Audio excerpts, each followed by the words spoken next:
तो एक बार फिर से वेलकम है स्टूडेंट आपका। और जैसे कि आप जानते हैं लास्ट क्लास में हमने शेयर कैपिटल के अंदर, इस चैप्टर के अंदर हमने हर तरह की कैपिटल का डिस्कस किया, ब्रीफली भी और डीपली भी, दोनों तरीके से किया। ओवरव्यू भी किया था।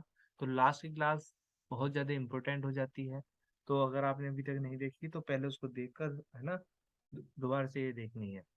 उसके बाद बात आती है आपकी आगे का टॉपिक क्या है सर। कि ठीक है, हमने कुछ टर्म सीख ली सर, हमें बहुत अच्छे से समझ में आ गई। जैसे कि मैं एक टॉपिक की बात करूँ, बहुत सिंपल सा टॉपिक जो अब आप बहुत अच्छे से जान चुके हैं। क्या इश्यूड कैपिटल क्या है ना। इश्यूड कैपिटल क्या है और इश्यूड शेयर क्या होते हैं, है ना। दूसरा वर्ड बहुत अच्छे से आपने सीख लिया, कोल्ड अप क्या होता है। तीसरी चीज पेड अप सीख लिया हमने क्या होता है।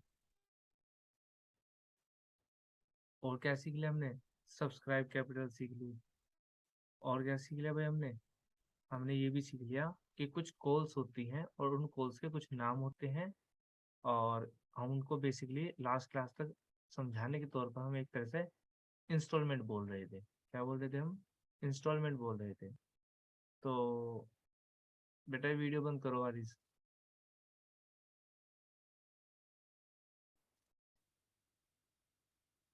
एक सेकेंड।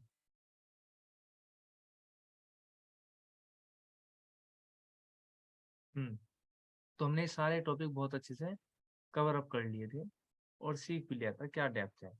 आज की क्लास से जितना भी इसके अंदर न्यूमेरिकल पोर्शन है, आज हम उसके रिलेटेड जितने भी हमारा बेसिक हो सकता है, यानी कि इस चैप्टर के अंदर अगर आप किसी से भी बात करेंगे तो मेन जो काम होता है वो होती है जर्नल एंट्रीज। क्या होती हैं जी, जर्नल एंट्रीज। तो आज हम सीखने वाले हैं जर्नल एंट्रीज, ठीक है ना। जर्नल एंट्रीज तो सर ये तो हमने 11th में सीखी हुई है जर्नल एंट्री, तो फिर अब क्यों जर्नल एंट्री करा रहे, ठीक है ना। तो क्या जर्नल एंट्री वही होंगी या नहीं होंगी। तो जैसे कि मैंने आपको स्टार्टिंग में बताया था कि किसी भी आप किसी भी क्लास में चले जाएं, जर्नल एंट्री का जो रूल है वो रूल वही रहेगा, रूल कभी नहीं बदलता। लेकिन वहां पर हम नॉर्मली जो एंट्री करते थे वो हम सोल प्रोप्राइटरशिप की करते थे 11th क्लास में। और सोल प्रोप्राइटर की जब हम एंट्री करते भी थे जर्नल एंट्री, तो वहां पर एक सीन और था कि हमने बेसिक एंट्री करी थी वहां पर कि भाई एक्सपेंस की, है ना, इनकम्स की, है ना, एसेट बाय करने की। तो एंट्री का कंसेप्ट वही रहेगा, वो बिल्कुल भी नहीं बदलेगा। बस कुछ एंट्रीज यानी कि जो ट्रीटमेंट है, जो टॉपिक है, वो कुछ नए हैं। दैट इज वाई हम जनरल एंट्री डालना सीखते हैं। जनरल एंट्री यूं तो आपके याद भी हो जाएंगी, लेकिन समझना बहुत ज़्यादा जरूरी है, क्योंकि अगर क्वेश्चन कहीं फंसेगा तो वो बेसिक पे ही फंसेगा। अगर किसी के बच्चे को बेसिक क्लियर है तो क्वेश्चन बिल्कुल समझ में आ जाएगा, ठीक है ना। तो आपको जानते हो जैसे कि यहाँ पर क्या डलती है बेटा, पहले कॉलम में डेट, देन क्या होता था बेटा पर्टिकुलर। पूरा चैप्टर आपका बेसिक जनरल एंट्री पर ही है। यहाँ पर एलएफ होता था और यहाँ पर अमाउंट्स के कॉलम बनते हैं दो। आप जानते हैं ये अमाउंट जो होता है डेबिट का होता है और ये क्रेडिट का होता है। आगे चलते हैं, अगर मैं इसमें आगे चलूँ तो सबसे पहले मैं आपको साथ साथ चीजें बताता चलूंगा, तो आप उनको साथ साथ सीखते भी चलेंगे। जैसे कि लास्ट क्लास तक हमने एक बात तो सीख ली है कि सबसे पहले, चलो छोड़ो लास्ट क्लास में क्या सीखा है, मैं दोबारा से एक बेसिक चीज बता दूं कि कंपनी जब शेयर इश्यू करती है, जब कंपनी शेयर इश्यू करती है, तो प्यारे बच्चों क्या होता है कि जनता को पता चलता है, यानी कि पब्लिक को पता चल जाता है कि एक्स वाई जेड कंपनी, कोई भी कंपनी, है ना, कोई कंपनी अपने शेयर्स क्या कर रही है प्यारे बच्चों, अपने शेयर क्या कर रही है, सेल कर रही है। तो हम क्या करेंगे, बाय करेंगे। तो बाय करने का प्रोसेस क्या बताया था मैंने, कि सपोज करो कोई पर्सन है, ये खरीदना चाहता है, ये खरीदना चाहता है, क्या खरीदना चाहता है जी, इस एक्स वाई जेड कंपनी के शेयर खरीदना चाहता है। तो इसको क्या करना पड़ेगा बेटा, एक एप्लीकेशन फॉर्म भरना पड़ेगा, एक एप्लीकेशन भरनी पड़ेगी, एक एप्लीकेशन भरनी पड़ेगी। और जितने शेयर खरीदने, मान लीजिए कई सारे शेयर है, इसको जितने शेयर खरीदने और जितने का एक शेयर है, उसकी एमआरपी के हिसाब से वो अपने पैसे ट्रांसफर कर देगा। मतलब सर, मतलब ये एप्लीकेशन के साथ साथ, एप्लीकेशन के साथ साथ जितने शेयर उसने बाय किए उनकी अमाउंट एक बैंक ड्राफ्ट की, एक बैंक ड्राफ्ट के थ्रू वो पैसे सेंड कर देगा टू दी कंपनी। पास में आ रही है, सेंड कर देगा कंपनी को। ये एक बेसिक और ट्रेडिशनल अप्रोच है। आजकल तो ऑनलाइन हो जाता है ना? लेकिन सीखना कैसे पड़ता है हमको? हमको सीखना पड़ता है ट्रेडिशनल मेथड ही कि पहले क्या होता था, उसी के अकॉर्डिंग हमको सारे ट्रांज़ैक्शंस सीखने हैं। अब बहुत यूनिक मेथड हो चुके हैं, तो उससे कोई मतलब नहीं हमारा। तो अगेन आई रिपीट कि सबसे पहले क्या होता है, जब कंपनी इश्यू कर लेती है बेटा अपने शेयर्स, तो जब उसके एप्लीकेशंस होते हैं, एप्लीकेशन यानी कि जो अप्लाइड करना चाहता है, जो शेयर माँगना चाहता है, उसको साथ में क्या भेजना पड़ता है कंपनी को? बैंक ड्राफ्ट, ठीक है ना? उतने अमाउंट का जितने उसने शेयर खरीदे, तो बैंक ड्राफ्ट भेजना पड़ता है। अब ये वाला 11th वाला फंडा काम आ जाएगा आपके कि जब आप यहाँ एंट्रीज करेंगे, जब आप यहाँ जर्नल एंट्रीज कर रहे होंगे, तो आपको क्या सीखना पड़ेगा? आप शेयर होल्डर नहीं है, अभी शेयर होल्डर के हिसाब से एंट्री सीखो। आपको किसके हिसाब से सीखनी है? आप सोचेंगे कि आप कंपनी के अकाउंटेंट हैं, यानी कि आप किसके व्यू पॉइंट से देखेंगे? कंपनी के व्यू पॉइंट से देखेंगे when ever you pass the journal entry, right? तो अब मैं आपको एक बात और बता दूं कि एक तो बात ये आप याद रखेंगे, पहली बात। और दूसरी बात क्या याद रखनी है आपको? दूसरी बात आपको ये याद रखनी होती है प्यारे बच्चों कि 11th क्लास का एक एंट्री होती थी जब हम बिजनेस में कैपिटल लगाते थे। याद है किसी बच्चे के? एंट्री होती थी कैश अकाउंट डेबिट या बैंक अकाउंट डेबिट। वैसे बेसिक कैश अकाउंट डेबिट ही होती है 11th क्लास की अगर मैं बात करूं, तो cash account debit to capital account, ये हमने एक फंडा सीखा हुआ था। सब बच्चों की एंट्री याद भी होगी, याद नहीं होगी तो सुन के याद आ गई होगी। ज्यादातर क्वेश्चंस की पहली एंट्री कंपनी बिजनेस करने की या बिजनेस स्टार्ट करने की या बिजनेस में कैपिटल लगाने की एंट्री यही होती थी। इसकी एक्सप्लेनेशन सबको पता है कि क्या कैश इंक्रीज होता है, दैट इज वाई हम क्या करते थे, कैश को डेबिट करते थे। और कैपिटल एक लाइबिलिटीज होती है हमारे ऊपर, वो लाइबिलिटीज भी इंक्रीज हो रही थी, है ना? लाइबिलिटीज भी क्या हो रही थी बेटा हमारे पास? इंक्रीज हो रही थी, दैट इज वाई हम क्या कर रहे थे, उसको क्रेडिट कर रहे थे, हाँ या ना? और कैश को क्या कर रहे थे? डेबिट। ये हमने 11th का एक रूल सीखा हुआ है। तो क्या सर कंपनी के परिप्रेक्ष्य में ये रूल बदल जाते हैं? बिल्कुल नहीं बदलते। जो आपने गोल्डन रूल्स, जो बेसिक रूल सीखे हुए हैं, वे एज इट इज रहेंगे, वे बदलेंगे नहीं। दूसरी बात मैं आपको बता दूं कि कंपनी के केस में ये एंट्री कभी भी कैश से नहीं होने की, हमेशा ये एंट्री बैंक से होगी प्यारे बच्चों। क्योंकि जब एप्लीकेशन भेजते हैं और आज तो बिल्कुल 100% बैंक के थ्रू ही हो सकती है, पहले तो एक बार को हम मान भी सकते थे कि कैश ट्रांजेक्शन हो सकता है, आज तो ऑनलाइन पेमेंट ही चलती है। तो जब ऑनलाइन पेमेंट चलती है तो बेटा आपका पैसा बैंक में इंक्रीज होता है, ना कि लिक्विड कैश आपके पास इंक्रीज होता है। पहले भी, और मैं आपको बता दूं जैसा कि मैंने अभी बताया, बैंक ड्राफ्ट भेजा करते थे। तो जब बैंक ड्राफ्ट सेंड किया करते थे तो वो अपने बैंक में लगाती है कंपनी, जिसके वजह से उनका बैंक अकाउंट इंक्रीज होता था। तो ऐसी केस में आपको याद रखना है कि बैंक बढ़ेगा यहाँ पर in the form of company. हमेशा बैंक से ट्रांजेक्शन होते हैं, ना कि कैश के ट्रांजेक्शन होते हैं। ये तो कंपनी है, सारे लीगल है, रजिस्टर्ड फॉर्म होती है, तो इनको सारे ट्रांजेक्शन अपने बैंक के थ्रू करने पड़ते हैं। तो आपको आप याद रखेंगे।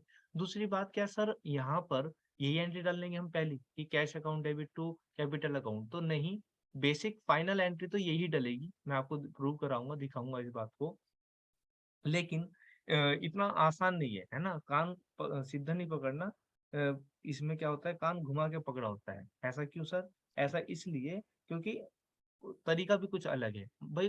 सोल प्रोप्राइटरशिप की अगर मैं बात करूं या पार्टनरशिप की बात करूं, तो वहां होता क्या था? एक ही ओनर होता था, हाँ या ना? एक ओनर होता था, एक ओनर होता था, और ये ही ओनर क्या कर देता था, ये ओनर क्या कर देता था भाई, ये ओनर अपने बिजनेस में डायरेक्ट पैसे लगा देता था, जिसको हम कैपिटल बोलते थे। तो सिंपल सी एंट्री हो जाती थी, cash account debit to capital account. लेकिन यहाँ पर कंपनी में क्या आपको इतनी चीजें आसान लग रही है, आई मीन टू से इतनी सीधी लग रही है? बिल्कुल भी इतनी सीधी नहीं है। जैसे कि मैंने आपको एक प्रोसेस बताया, मैं अगेन एक प्रोसेस बता रहा हूँ कि क्या करती है कंपनी। कंपनी छोटे छोटे शेयर्स इश्यू करती है। बहुत ध्यान से समझेंगे आप इस बात को, अगेन जो मैं समझा रहा हूँ कि कंपनी क्या करती है, बहुत सारे शेयर इश्यू करती है, दैट मीन्स ऑफर करती है to the public for the buying. ठीक है ना? कि जनता को कहती है कि इन शेयर्स को आप खरीद लीजिए। अब यहाँ पर बहुत सारे शेयर होल्डर होते हैं प्यारे बच्चों, बहुत सारे शेयर होल्डर होते हैं, बहुत सारे शेयर होल्डर होते हैं, और सभी क्या करते हैं, अप्लाई करते हैं कि हमें भी दे दो, हमें भी दे दो, हमें भी दे दो। जब ये बाय कर लेते, अप्लाई करते हैं, बहुत ध्यान से सुनना इस प्रोसेस को, सारी जनरल एंट्री तभी समझ में आएगी। तो पूरी एक कहानी के थ्रू समझ लीजिए इसको, एक कहानी के थ्रू समझ लीजिए, ज्यादा समझ में आपके आएगा। चलिए तो एक कहानी समझ लेते हैं, फिर आपको बहुत चीजें आसान हो जाएंगी समझनी। तो ध्यान से समझेंगे।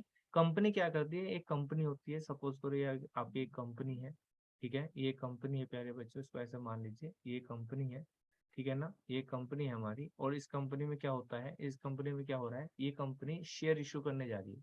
मान लेते हैं ये कंपनी क्या कर रही है जी, शेयर इशू करने जा रही है।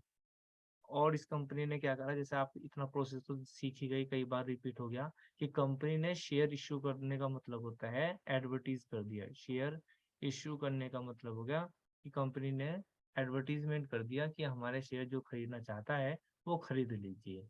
इसके बाद का स्टेप वन होता है, ये आप इसको मान लीजिए ऐसे कि स्टेप वन ये होता है। स्टेप टू में क्या होता है सर, स्टेप टू में प्यारे बच्चों ये होता है, स्टेप वन में इश्यू करने के बाद बहुत सारी पब्लिक होती है, बहुत सारी पब्लिक होती है, जो क्या करती है, जो अपने घर बैठी है, जिससे कंपनी डायरेक्टेड लिंक्ड नहीं है, हाँ, वही कंपनी, और ये इतनी सारी जनता, भारत की या पूरे वर्ल्ड की जनता, क्या इस कंपनी से फोन के थ्रू जुड़ी हुई है, नहीं जुड़ी हुई ना। तो कंपनी को यहाँ पर ये नहीं पता होता, जब हमने अप्लाई एडवर्टीजमेंट कर दिया तो कितने लोगों ने अप्लाई किया हुआ है, ठीक है ना, अप्लाई करने वालों की संख्या ज्यादा, अप्लाई करने वालों की संख्या बराबर, या अप्लाई करने वालों की संख्या ज्यादा भी हो सकती है। तो हम बात कर रहे हैं, एक मन में ऐसे एज्यूम कर लो कि एप्लीकेशन के आगे मोर आ गए, है ना, more than the issued price, more than the issued share, sorry, issued share. बात समझ में आ रही है। सपोज करते हैं कंपनी ने 80,000 शेयर इश्यू किए थे, कितने शेयर इश्यू करे थे, 80,000, यानी कि इस कंपनी के एक्स लिमिटेड के कितने शेयर थे बाजार में, 80,000। लेकिन ये इतने अच्छी कंपनी थी, इसकी गुडविल इतनी अच्छी थी, सब सोच रहे थे अगर मैं इस कंपनी के शेयर खरीद खरीद लूंगा तो मेरे बल्ले बल्ले हो जाएंगे, मेरा पैसा नहीं डूबेगा। बात समझ में आ रही है ना। जब ऐसा सीन होता है तो प्यारे बच्चों, मीनिंग क्या आता है इसका, कि ये जो एप्लीकेशन होते हैं, ये जो एप्लीकेशन होते हैं, ये जो लोग अप्लाई करते हैं, तो शुरुआत में ही जैसे मैंने आपको बताया, ये एप्लीकेशन फॉर्म भरते हैं। एक तो क्या भरते हैं जी, एप्लीकेशन फॉर्म भरते हैं, प्लस जितने शेयर ये खरीदना चाहते हैं उसका बैंक ड्राफ्ट भेज देते हैं, हाँ या ना। तो यानी कि कंपनी के पास इस सीन में कंपनी के पास एप्लीकेशन भी आती हैं और बैंक ड्राफ्ट भी आती हैं। अब इसको एक एग्जांपल के थ्रू मानते हैं कि ये ए था, ये बी था, ये सी, डी और ई। वैसे तो हजारों में संख्या हो सकती है, लेकिन आप इन पांच के थ्रू ही समझ लीजिए, इन पांच के थ्रू ही समझ लीजिए, बस ज्यादा दिमाग लगाने की जरूरत नहीं है। तो सपोज करो हमारी कंपनी में 5 लोग इंटरेस्टेड हुए, लेकिन जब तक एप्लीकेशन नहीं आ जाने की, क्या कंपनी को भनाकारी नहीं ना, ना इन दोनों को इन आपस में भनाकारी कि हम ये वही मिस्टर ए बी कंपनी के एक्स लिमिटेड के शेयर खरीदने जा रहा है या बी खरीदने जा रहा है, तो किसी को नहीं कानो कान खबर है कौन इंटरेस्टेड है और कौन कितने शेयर खरीद रहा है। ए के लिए मान लेते, सपोज करो ए 50,000 शेयर के लिए ने डिमांड कर दी, अप्लाई कर दिया, बी ने 20,000 के लिए कर दिया, सी ने 30,000 के लिए कर दिया, डी ने मान लेते हैं अगेन 50,000 के लिए कर दिया, और ई ने 80,000 के लिए कर दिया। अब किसी किसी बच्चों को अगर पूरी पिक्चर क्लियर ना हुई हो तो उसके सामने ये समस्या आएगी, वो कहेगा सर क्या बात कर रहे हैं, अभी तो आप कह रहे थे कि 80,000 शेयर इश्यू किए, तो सर इसने अप्लाई कैसे कर दिया 50,000, या इसने 80,000, इसने 50,000, तो वही तो समझा रहा हूँ मैं, उसी बात को समझो। ये आपस में लिंक्ड थोड़ी है एक दूसरे को, ये फोन कर करके थोड़ी पूछ रहे भाई तू कितने खरीद रहा। तो सबने अपनी मर्जी से, जितने जिनकी कैपेसिटी, जितने लोग इंटरेस्टेड अमाउंट इन्वेस्टमेंट करने के लिए, है ना, तो लोगों ने क्या कर दिया, एप्लीकेशन और प्लस, इस बात को बहुत ध्यान से समझना, plus bank draft, plus bank draft, यानी कि जितने इनकी अमाउंट ड्यू बैठती है इनके ऊपर, सपोज करो जैसे कि 50,000 शेयर खरीदने के लिए चाह रहा है, एक शेयर कितने का, 10 रुपए का, तो कहने का मतलब ए ने कितने पैसे भेजे होंगे भाई, 50,000 गुना 10, यानी कि ए ने कितने पैसे भेज दिए होंगे कंपनी को, 5 लाख रुपए, हाँ या ना, 5 लाख रुपए भेज दिए होंगे। मेरी बात समझ में आ रही है। खैर, इस बात को और आगे समझेंगे। तो मेरे बात यहाँ तक बच्चों को समझ में आ गई होगी कि ये जितने भी एप्लीकेशन होते हैं सब अपने हिसाब से जितने इंटरेस्टेड होते हैं कंपनी के पास एप्लीकेशन चले जाते हैं और उनका पैसा भी चला जाता है, उनका पैसा भी चला जाता है। ये ज्यादा आगे इनका बाद में ट्रीटमेंट समझाऊंगा कि इन ज्यादा जितने ज्यादा शेयर आगे इनका क्या ट्रीटमेंट होता है, वो बात की बात है। लेकिन एक बात तो आपकी यहाँ तक, अगर मैं स्टेप 2 की बात करूं तो स्टेप 2 तक आपको एक बात तो क्लियर हो गई होगी कि कंपनी के पास जनता का पैसा आ चुका है, लेकिन ये अभी डिफाइन नहीं हुआ है कि हमारे कंपनी का शेयर होल्डर कौन है। बताओ ये बात समझ में आई नहीं?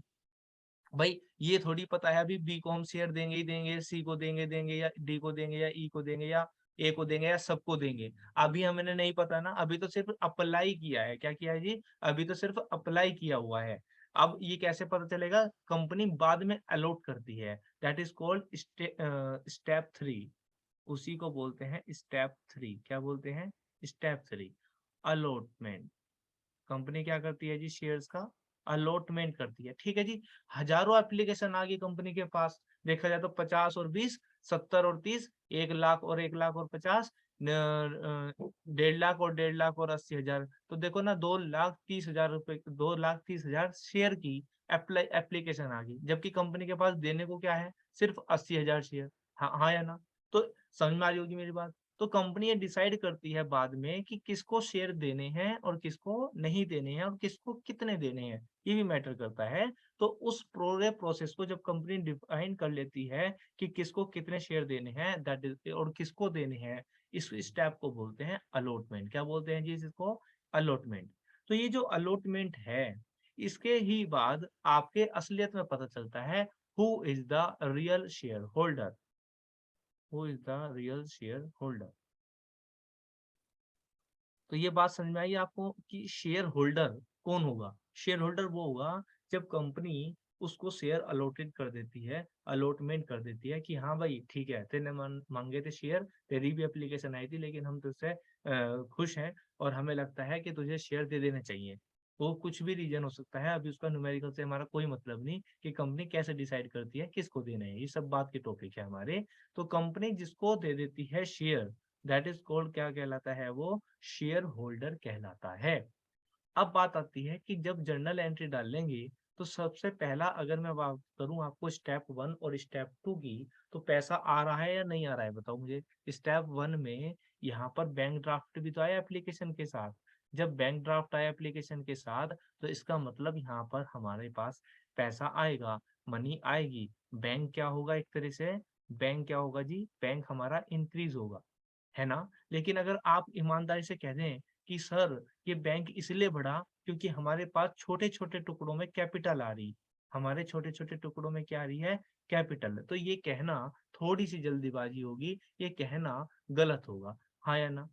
भाई अभी पैसे ही तो आए हैं, वे इंटरेस्टेड ही तो है हमारी कंपनी में शेयर खरीदने के लिए, लेकिन क्या हम रेडी हैं उनको कैपिटल मतलब शेयर होल्डर बनाने के लिए, उनका पैसा बिजनेस में लगाने के लिए? नहीं ना। क्यों नहीं है? क्योंकि मैंने आपको अभी बताया कि कंपनी के पास एक ऐसी सिचुएशन मान के चलो, वैसे तो ये और भी कुछ हो सकती है, लेकिन फिलहाल इसी एग्जांपल को सही मानते हुए, बिल्कुल रियल मानते हुए, ये मान ले कि भाई ए ने तो 50,000 मांगे, बी ने 20,000 मांगे, और सी ने 30,000 मांगे, डी ने 50,000 मांगे, ई ने 80,000 मांगे। तो क्या हमारे पास इतना जो पैसा आएगा, जो इन्होंने पैसा भेजा, क्या वो हमारी सारी कैपिटल हो सकती है? नहीं ना। क्यों नहीं हो सकती सर? क्योंकि हमने सीखा हुआ है कि ऑथराइज कैपिटल बिल्कुल फिक्स है, हम उससे ज्यादा के शेयर इश्यू नहीं कर सकते। ठीक है ना? तो अगेन मैं आपको बता दूं कि कंपनी इश्यूड शेयर से ज्यादा शेयर नहीं दे सकती, और यहाँ पे ज्यादा डिमांड आ चुकी है, तो इन यानी कि इनका सबका पैसा ये कह देना कि सर ये कैपिटल है, ये एक नाइंसाफी होगी, या मैं कह दूं जल्दीबाजी होगी। हाँ ये तो बातें हैं, जब इनका अलॉटमेंट हो जाएगा, जब इनका अलॉटमेंट हो जाएगा, तब तो हम कह सकते हैं कि इनका ये शेयर होल्डर बन गए और इनका पैसा हमारी कैपिटल बन गई। ठीक है ना? चलिए आगे चलते हैं स्टेप 3। Step sorry step 4। 3 तो हो गया। स्टेप 4 में क्या होता है? जब शेयर होल्डर्स बन चुके, जी हमने शेयर उनको दे दिए, जब हमने उनको शेयर दे दिए, हमने उनको, अब हमारे वे कस्टमर बन गए, एक तरह से मेंबर्स बन गए। कस्टमर क्या, शेयर होल्डर ही बन गए, मेंबर्स बन गए, ये कह सकते हैं मेंबर्स बन गए। अब मेंबर्स बन गए तो अब मुझे कंफर्म है, अब मुझे इस भीड़ में जो हमने भीड़ बनाई थी एग्जाम्पल के लिए ABCD और E। अब मुझे ये पता है कि ये ABCD में से कौन मेरा शेयर होल्डर है, कि क्या सभी शेयर होल्डर है थोड़े थोड़े अमाउंट के, या कोई एक या दो ही शेयर होल्डर है। आई मीन टू से यहाँ पर अलॉटमेंट के बाद आपको ये पता चल जाता है कि आपके शेयर होल्डर कौन है। मान लेते हैं एग्जांपल के लिए ABC शेयर होल्डर है, हमने जब दिए थे शेयर तो सिर्फ वो A, B और C को दिए थे। तो अब हम क्योंकि इनसे कनेक्ट हैं,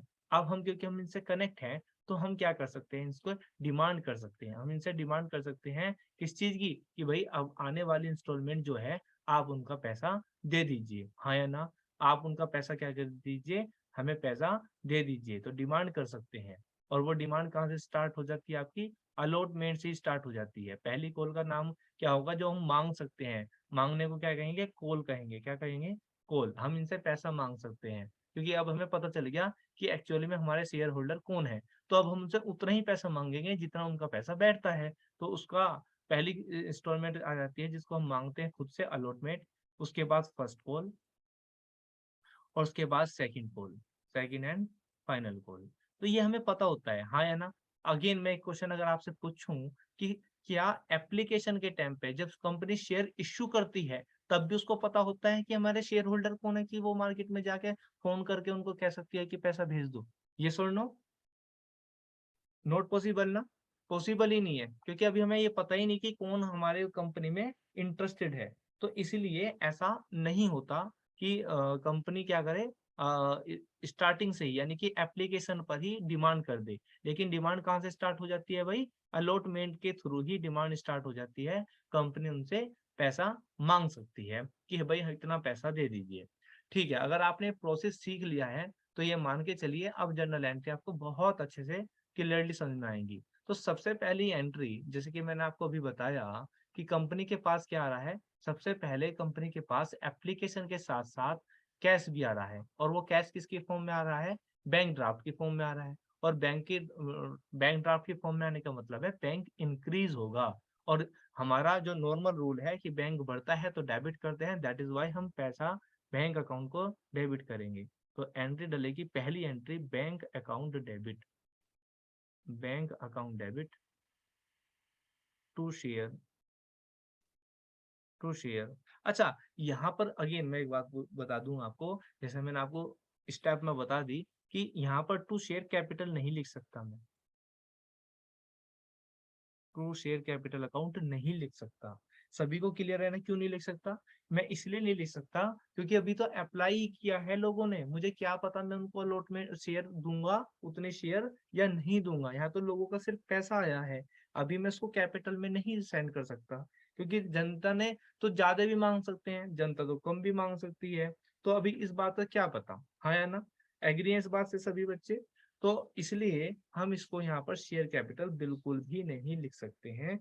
उम्मीद करता हूँ ये बात आपको समझ में आ चुकी होगी। तो इसलिए हम इसको शेयर कैपिटल नहीं लिख सकते, अभी हमारी कैपिटल नहीं बनी। तो हम एक अकाउंट ओपन करते हैं एक नया, और सारा पैसा वहां पर ट्रांसफर कर देते हैं। That is called bank account debit to share application account, share application account,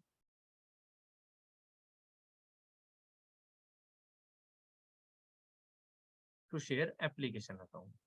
अब ये सही है, ये जो हमने ये जो क्रेडिट किया है शेयर एप्लीकेशन अकाउंट, ये एक फर्जी अकाउंट या एक टेम्परेरी अकाउंट हमने ओपन कर दिया। यानी कि जितना भी पैसा आया वो किस नाम से क्रेडिट कर दिया हमने, शेयर एप्लीकेशन अकाउंट के नाम से क्रेडिट कर दिया। क्योंकि अकाउंट बहुत लंबे समय तक चलने वाला नहीं है, ये जितना भी पैसा आया है थोड़ी देर में हमें पता चल जाएगा कि कितनी इसमें हमारी कैपिटल है, हाँ या ना, कितनी हमारी कैपिटल है। तो इसलिए हम इसको करते हैं bank account debit to share application account. Suppose करो हमारे पास 80,000 शेयर थे, और एप्लीकेशन जो थी हमारी वो कितने की थी, मान लेते हैं वैसे 3 रुपए की थी। तो यानी कि इस हिसाब से चलो इसका एक परफॉर्मा बना ले छोटा सा, ताकि पूरी एंट्री हम आसान से अमाउंट के साथ कर पाए। तो इसको बना ही लेते हैं ना, थोड़ा सा टाइम लगेगा। 80,000 शेयर एट 10 रुपीज ईच। इसके अंदर एप्लीकेशन 3 रुपए की, अलॉटमेंट 2 रुपए का, फर्स्ट कॉल 2 रुपए की, और या 3 रुपए की मान लो, और फाइनल कॉल हमारी 2 रुपए की, टोटल हो गया 10 रुपए, ये मान लेते हैं। तो जब मेरे पास एप्लीकेशन का पैसा आया होगा, तो वो कितना आया होगा भाई, 80,000 गुना 3, हाँ या ना? तो यहाँ पे हम लिख देंगे 80,000, मैं यहाँ पे करके दिखा रहा हूँ आपको, ये लिखना नहीं होता अंदर क्वेश्चन के, 80,000 इंटू 3। तो यहाँ पर कितना पैसा आया होगा जी एप्लीकेशन के अंदर, 2,40,000 रुपये, हाँ या ना?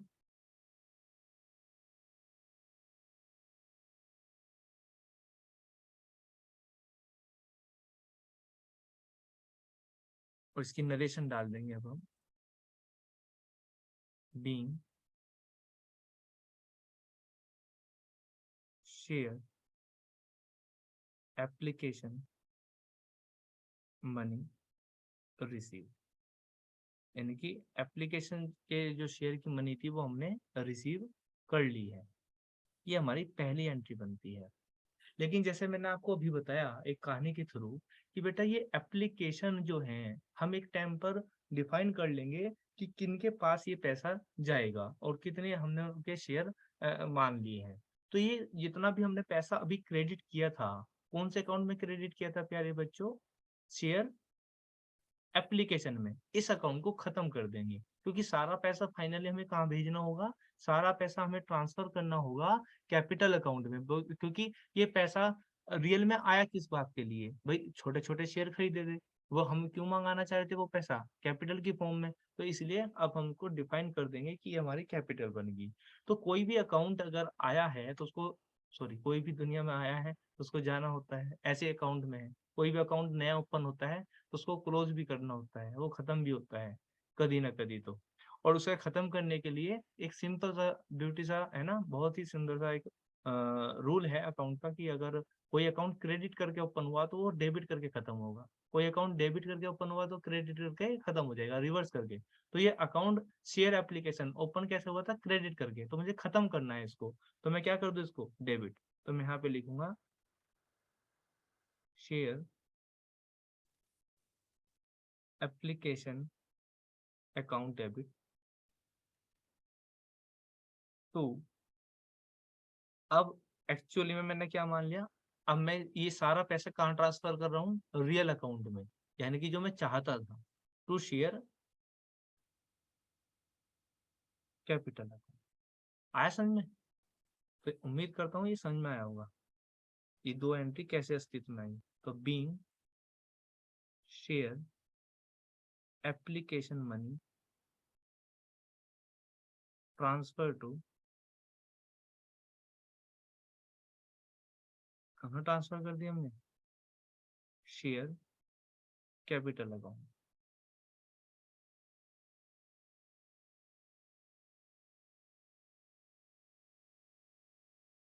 बस इतना आसान है जितना आप स्क्रीन पर देख रहे हो और जितना आपको लग रहा है। एक बार मैं दिखा दूं कि शेयर एप्लीकेशन अकाउंट हमने टेम्परेली खोला था, थोड़ी देर के लिए खोला था, क्योंकि हमें ये नहीं पता था कितने शेयर की पैसा हमें कैपिटल अकाउंट में ट्रांसफर करना है। इसलिए हमने यहाँ पर बैंक अकाउंट ओपन तो किया कि पैसा तो आया, लेकिन वो किस बात के नाम पे आया, एप्लीकेशन के नाम का। इसीलिए हमने इसको कहाँ रख लिया, इसीलिए उसको हमने कहाँ रख लिया, इसीलिए उसको हमने capital account, sorry, share application के नाम से रख लिया थोड़ी देर के लिए। जैसे ही हमें कंफर्म हुआ, हमने ये अकाउंट क्लोज कर दिया डेबिट करके। और डेबिट करने के बाद हमने उस पैसे को कहाँ ट्रांसफर कर दिया, रियल रियल में, हमने उस अकाउंट को एक्चुअली में शेयर कैपिटल अकाउंट में ट्रांसफर कर दिया। तो आप कह रहे थे मैं कि सर आप बेसिक एंट्री तो वही डलती है 11th वाली, कि भाई सर आपने बताया था कि बैंक अकाउंट डेबिट, 11th में ये तो सीखा था, bank account debit to capital account, हाँ या ना? अब थोड़ी देर से जो मैंने हाईलाइट कर रखा आप इसको छोड़ दीजिए, क्योंकि ये क्या हुआ बेसिकली, ये क्या हुआ है, ये कटी तो गई दोनों अकाउंट। तो मैं आपको दिखाता हूँ थोड़ी देर के लिए, अगर मैं, आप ध्यान से देखो, ये कट जाए और ये भी कट जाए, दोनों तो कट गए ना, तो बचा क्या, एक एंट्री बचती है, बताओगे, bank account debit to share capital account. तो ये एंट्री बनी नहीं बनी जो 11th क्लास में डालते थे, यस और नो? तो आप देख रहे होंगे बिल्कुल सेम वही एंट्री डली, बस यहाँ पर कैपिटल अकाउंट करते थे, यहाँ पर क्या डाल दिया, शेयर। तो इतना तो डिफरेंस आएगा, क्योंकि यहाँ पर हमारी कैपिटल किस फॉर्म में डली हुई है, हमारी कैपिटल शेयर के फॉर्म में डली हुई है। लेकिन क्या सर आपको हमें ये भी पेपर में काट के दिखाना है? बिल्कुल नहीं दिखाना जी, ये तो कॉन्सेप्ट है बिहाइंड द जनरल एंट्री, तो ये तो आपको समझना है, आपको ये काट कर नहीं दिखाना है। अच्छा फिर क्या मैं नोट्स ऐसे ही रख लूँ भाई, ये ऐसे काट के दिखा दूं सो दैट आपको याद रहे, या ये लाइनें हटा दूं? बताओ जल्दी से।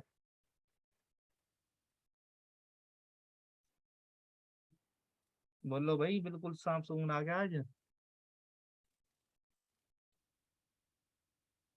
आवाज आ रही है मेरी?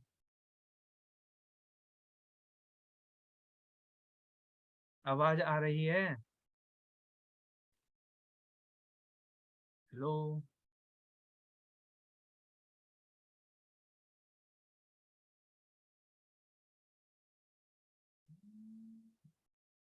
1 मिनट रुको, कुछ प्रॉब्लम है।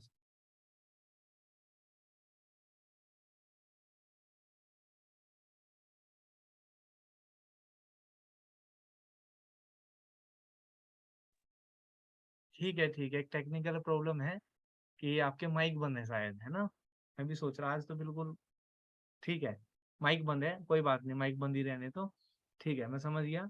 तो हम इसको फिलहाल के लिए ऐसे ही रख लेते हैं, लेकिन मेरे जब आप इसे नोट करेंगे अपनी नोटबुक में तो आप इससे काट कर नहीं दिखाएंगे, ठीक है ना? और आपको बेसिक रूल 11th वाला जो सिखाया था, ये एंट्री डलती थी 11th क्लास में, bank account debit to capital account. तो वही रूल है देखो आज भी, एंट्री वही डलती है, bank account debit to capital account. सिर्फ शेयर की कैपिटल है इसलिए शेयर कैपिटल लिख दिया, इतना डिफरेंस है। लेकिन दो एंट्री के बाद फाइनल एंट्री बनी और फाइनल एंट्री जमी भी। तो लेकिन इस बात को आप याद रखेंगे, आपको ऐसे पेपर में दिखाना भी नहीं होता और ना करके बताना होता किसी को। लेकिन हाँ, कंसेप्ट आपको सीखना होता है, तो कंसेप्ट आपने आई थिंक सीख लिया होगा कि ऐसा होता है। वह अब बात करते हैं, अगर आपने ध्यान से नोटिस किया हो तो हमने जो जनरल एंट्री डाली ना, वो भी हमने जो जनरल एंट्री डाली वो सिर्फ एप्लीकेशन की एंट्री डाली, ध्यान दे रहे? हमने सिर्फ जो एंट्री डाली वो सिर्फ एप्लीकेशन की डाली है। अभी तो अलॉटमेंट की डालनी पड़ेगी, फर्स्ट कॉल की डालनी पड़ेगी, फाइनल कॉल की डालनी पड़ेगी। लेकिन मेरे प्यारे बच्चों, अगर आपने ये दो जनरल एंट्री सीख ली हैं तो इन एंट्रियों के लिए कुछ भी नहीं बचता, कुछ भी नहीं। मैं आपको दिखा देता हूँ एंट्री डाल के, हालांकि मेरे पास टाइम कम है, लेकिन मैं कोशिश करता हूँ। चलो अलॉटमेंट की एंट्री तो बता ही दूं, है ना? मैं एंट्री डाल देता हूँ पहले, बिना एक्सप्लेन करे। Share allotment account debit to share capital account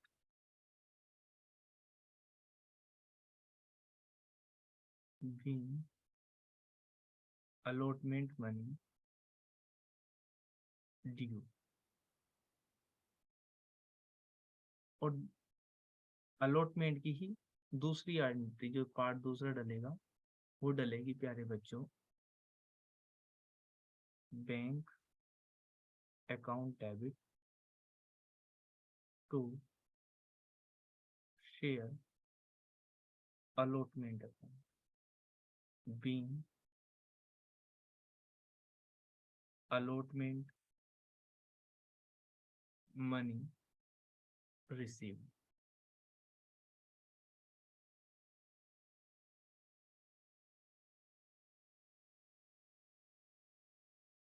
अब देखिए प्यारे बच्चों, कमाल की बात कि सर आपने पहली जो एंट्री डाल ली थी अलॉटमेंट की, उसमें पहले बैंक अकाउंट डेबिट किया था और दूसरी एंट्री में कैपिटल अकाउंट में ट्रांसफर किया था। लेकिन जब आप ये तो ये एप्लीकेशन की, लेकिन सर जब आपने अलॉटमेंट की एंट्री डाल ली तो वहां पर आपने रिवर्स कर दिया, कुछ उल्टा सा कर दिया, बैंक की बाद में और ड्यू की पहले। तो प्यारे बच्चों, अभी एक स्टोरी में सुनाया था, जिस बच्चे ने स्टोरी ध्यान से सुनी होगी तो उसको याद होगा। मैंने कहा अब ये हमारे कस्टमर बन चुके हैं, ये हमारे कस्टमर बन, सॉरी मेंबर्स बन चुके हैं, मैं बार बार कस्टमर बोल रहा हूँ उसके लिए सॉरी। मेंबर्स बन चुके हैं, शेयर होल्डर बन चुके हैं। तो अब हम इनसे डिमांड करेंगे, पहले मांगेंगे, ठीक है ना, इन पे पैसा ड्यू करेंगे, इसीलिए लिख रहा मनी ड्यू। तो पहले डिमांड करेंगे फिर पैसा आएगा, दैट इज वाई अब जितनी भी एंट्री डलेंगी वो ये वाली इस पैटर्न पे डलेंगी, बस दो एंट्री स्टार्टिंग की अलग डलती हैं, बाकी एंट्री सारी ही सेम डलेगी। क्या बात कर रहे हो सर? हाँ जी, बिल्कुल सेम डलेंगी। बस अलॉटमेंट की जगह अगली एंट्री में क्या नाम हो जाएगा, फर्स्ट कॉल। लास्ट की वाली में अलॉटमेंट की जगह क्या नाम हो जाएगा, फाइनल कॉल। मैं नेक्स्ट क्लास में आपको ये करके दिखाऊंगा सभी काम। फिलहाल आप ये 4 एंट्री याद करेंगे, समझेंगे इनको। और ये आपको मैंने समझा दिया यहाँ पर बैंक अकाउंट डेबिट पहले क्यों नहीं हुआ, यहाँ पर क्यों हुआ है, जस्ट बिकॉज ऑफ ये अब हमारे मेंबर्स बन चुके हैं, तो हमने पहले ड्यू करा, देन रिसीव करेंगे, ठीक है ना। पहले मांगेंगे, जब जब कंपनी को जरूरत होगी पैसे की, तब तब रिसीव होगा। तो उम्मीद